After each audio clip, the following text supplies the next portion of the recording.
తెలంగాణ రాష్ట్ర ప్రభుత్వం ఆదేశాల మేరకు సంగారెడ్డి జిల్లా ఎస్పీ చెన్నూరు రూపేష్ సౌజన్యంతో రోడ్డు ప్రమాదాల నివారణకు అవగాహన సదస్సును ఏర్పాటు చేశారు. ఈ కార్యక్రమంలో రాష్ట్ర యువజన సంఘాల సమితి అధ్యక్షులు, ప్రముఖ సామాజిక ఉద్యమ నాయకుడు, న్యాయవాది డాక్టర్ కూన వేణుగోపాలకృష్ణ మాట్లాడుతూ నేటి సమాజంలో ప్రతి ఒక్కరూ చట్టాలపై అవగాహన కలిగి ఉండాలని, రోడ్డు భద్రతపైన పూర్తి స్థాయిలో ట్రాఫిక్ నిబంధనలు అవగాహన కలిగి ఉండాలని తెలిపారు.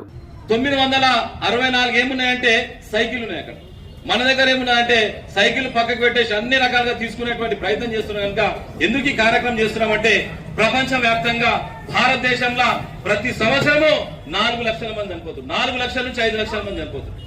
2023లో చాలా బాధాకరమైన విషయం. ఎందుకంటే చిన్నారులకు అందరూ అనుకుంటారు ఏం వేను కూనవేను, చిన్నారులకు చెప్తావు, పిల్లలకు చెప్తావు అనేటువంటి దాని మీద నన్ను తిట్టుకున్నా కానీ ఒక చేతి విషయం చెప్తే ఏంటంటే మొన్న నాకు తెలిసి 2023లో జరిగినటువంటి 23 నుంచి 24 జరిగినటువంటి 300 మంది అమాయకమైనటువంటి విద్యార్థులు చనిపోయారు.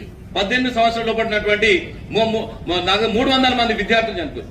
300 మంది విద్యార్థులు చనిపోతే 1075 మంది నాకు తెలిసిన మటుకు క్షతగాతులు లేదు, అంటే గాయాలు పాలైనటువంటి పరిస్థితి. అదేవిధంగా పెద్దవాళ్ళని తీసుకుంటే కూడా సుమారు 115 మంది యువకులు చనిపోయారు. అది మన తెలంగాణ రాష్ట్రంలో 1115 మంది చనిపోతే 3564 మంది క్షతగాతులైనటువంటి పరిస్థితి.